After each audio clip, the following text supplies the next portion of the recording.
हां नमस्कार सर. नमस्कार. नमस्कार. तुमचं नाव सांगा. शशिकांत काशीनाथ सराफ, हो राहणार नान्नज, तालुका जामखेड, जिल्हा अहिल्यानगर. ओके. बरं आता आपण तुमच्या कांद्याच्या प्लॉटमध्ये आलो बरोबर आहे. हो, किती एकर कांदा आहे हा? 1 एकर. 1 एकर आहे. आज किती दिवस झाले याला? आज मला वाटतं 21 तारीख आहे ना. 21 किती दिवस झाले याला? 2 महिने करायचे. म्हणजे 2 महिने होतील ते 5 दिवसांनी. 55 दिवस झाले. 55 दिवस झाले बरोबर आहे. परंतु कांद्याची जर रग पाहिली किंवा त्याची पात पाहिली तर काय आवडतं तुम्हाला? सध्या काय कंडिशन आहे? कांद्याचं चांगलं आहे, इलेक्शन चांगलं आहे. बरं आता टेम्परेचर किती सध्या, तापमान किती आहे आपल्या इथे? 40 च्या आसपास. बरोबर आहे. आरामशीर 39-40 आहे सध्या बरोबर आहे. हो. म्हणजे एवढं ऊन आहे सध्या. परंतु तुम्हाला कुठे कांद्याची पात करपलेली दिसते का? नाही आणि सगळा कांदा एकसारखा आहे बरोबर आहे. काय कारण आहे याच्या मागचं? हे वैदिकच तुम्ही किती वर्षापासून कांदा पीक करता? 20 वर्ष झालं.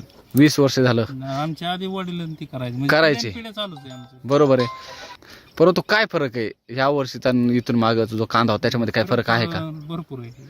काय फरक जाणवतोय तुम्हाला? त्याच्यात कांब आहे ही.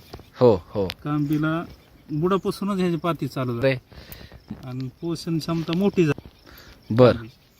आता ती पात आहे बघतो हे समोर, हे जो कांदा दिसतोय माझ्या, हो. तर तू त्याचे रग बघा ना किती. रग भरपूर आहे. हा आणि तस दाबले कडक असा आवाज येतो. आवाज होतो त्याचा बरोबर आहे.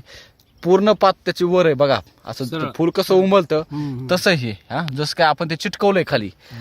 एवढी रग कांद्यामध्ये याच्या अगोदर होती का? नव्हती. आता आपण अख्खा प्लॉट बघतोय सर. अख्ख्या प्लॉटमध्ये मला तुम्ही एकच झाड दाखवलं पिवळं फक्त. म्हणजे पूर्ण प्लॉट जर पाहिला तर पूर्ण हिरवागार आहे हो. बरोबर आहे. हा कोणाचा प्लॉट आहे? हे आपलंच आहे. हे दोन्ही आपलाच दोन आहे. अर्धा एकर, म्हणजे टोटल किती क्षेत्र आहे? 1 एकर आहे. 1 एकर आहे. इकडं अर्धा एकर आणि इकडं अर्धा एकर. बरं. तर काय काय वापरलं होतं तुम्ही? कृषी अमृतच्या 10 बॅगा, हो शक्तीच्या 2, हो मिराकल 2, सम्राटच्या 2 बरं. आणि 7 लिटर सॉइल चार्जर. गेलं याला. आणि शिमोस गोल्ड दिलं नाही आपण. बरं. बाकी सर्व दिलेले SSM आणि कृषी अमृत गेलेले. तर एवढी रग कांद्यामध्ये पहिल्यांदा तर बघायलाच भेटली नाही तुम्हाला. आणि सर आल्या थ्रिप्स काहीतरी सापडत होते, तुम्ही सापडलं का? नाही काहीच नाही. नाही तर तुम्ही कोणाच्या कांद्यात जर गेले आणि तिथं जर पाहिलं आणि म्हणजे कांदा जर असं डायरेक्ट तुम्ही एवढं जर हलवला तर लगेच त्याच्यावर काय उडतं? उगाडी तरी 10-20 गवते तिथं 100 कांदा उघडून बघितलं तर थिप्स बघायलाच नाही. बघायलाच नाही आहे. कसला असतोच म्हणजे कळत नाही आणखी. बरं अशी कंडिशन झाली होती कधी? किती फवारण्या घेतल्या तुम्ही? फवारणी फक्त एकच केलेली आहे. कोणती? आपली पेस्ट किनर आणि म्हणजे आपलीच घेतलेली एकच? दरवर्षी किती फवारण्या होतात? किनर एक आणि दुसरं एक आहे बघा. हा, लिक्विड. बर. म्हणजे याच्या अगोदर किती फवारण्या करावं लागायच्या? 8 दिवसालाच फवारणी करायची पहिली. 8 दिवसालाच. 15 दिवस. आणि तुम्ही आता 55 दिवसाचा कांदा झाला आपला, फक्त एक फवारणी. हे काय वाटत नाही का तुम्हाला नेमकं काय हे तंत्रज्ञान आहे किंवा असं कसं काय शक्य? तंत्रज्ञान लय चांगले, रासायनिक पेक्षा भरपूर चांगले, कष्ट कमी लागलेले. बरोबर आहे. आजबाईची शेती नाही ना अजिबात. हा. म्हणजे आणि तुम्ही आतापर्यंत ह्याच्यात 2-3 खुरपणी झाले असते. बरं राम सर एकच केलेली ह्याची. बरोबर आहे. खुरपणी पण झालं नाही? एकच केली. एकच. आतापर्यंत 2 होऊन तिसरीला बसावं लागलं असतं. त्याला किती पैसे लागले? एका खुरपणीला किती पैसे लागते? 6,500 रुपये. काय बोलता? एका खुरपणीला म्हणजे 12,000 तर वाचले तुमचे. बेसोडचा खर्च तर निघलाय. मला सांगा आता तुमचा जो खर्च आहे खताला ते होतच होता, पण खुरपणीला व्हायचा तो खर्च तुमचा वाचला. मग तुम्ही शेतकऱ्यांनी काय करायला पाहिजे? आता तुमचं हे एवढे चांगले रिझल्ट आहे, कांद्याची पात चांगली आहेत, तण कमी आलं, फवारणीची आजबाईची शेती थांबली तुमची. आता बघा खुरपाव तर घरच्यालाच लागला असणं, खुरपायचे पैसे गेले असते, वेळही गेला असता बरोबर आहे. परंतु ती जी आजबाईची शेती ती तुमची वाचली आज. मग ज्याप्रमाणे शेतकरी इकडे वळायला पाहिजेत ते वळत नाहीत, त्यांना काय सांगाल तुम्ही? त्यांना होतं ते शक्यतो एकामेकाला जोडीत चाललेला भरपूर फायदा होईल. बरोबर आहे. म्हणजे डायरेक्ट असं बी शेतकरी रासायनिक सोडून लगेच इकडे येत येत नाही. रिझल्ट लगेच जाणवत नसल्यामुळे येत नाही. त्याचं टाकलं की 2 दिवसात भेटतोय. ह्याला 15 दिवस टाइम लागतो. बर.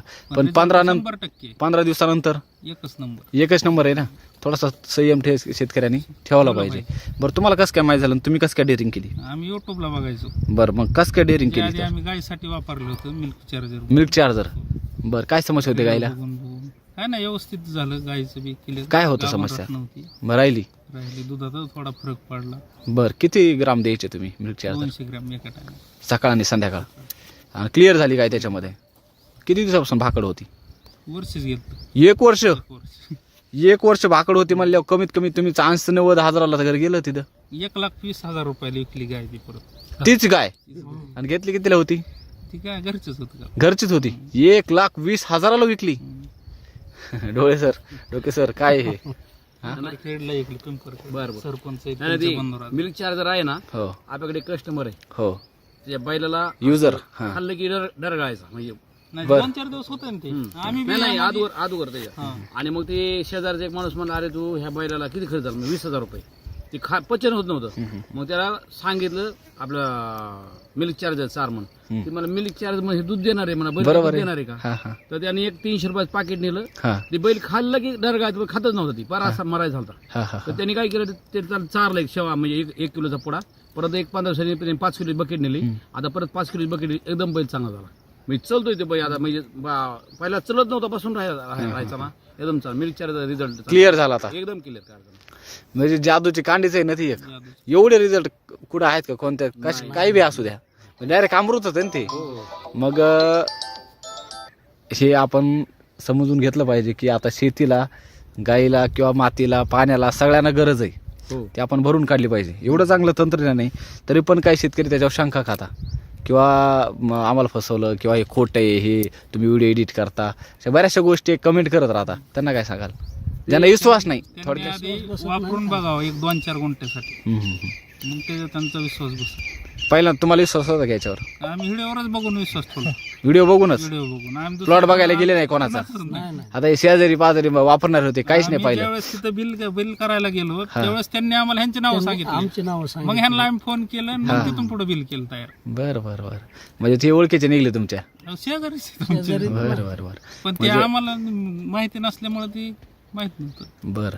म्हणजे एकंदरीत आता तुम्हाला खूप चांगले रिझल्ट आलेत कांद्याचे. भरपूर. ओके, चला चालेल, धन्यवाद. धन्यवाद.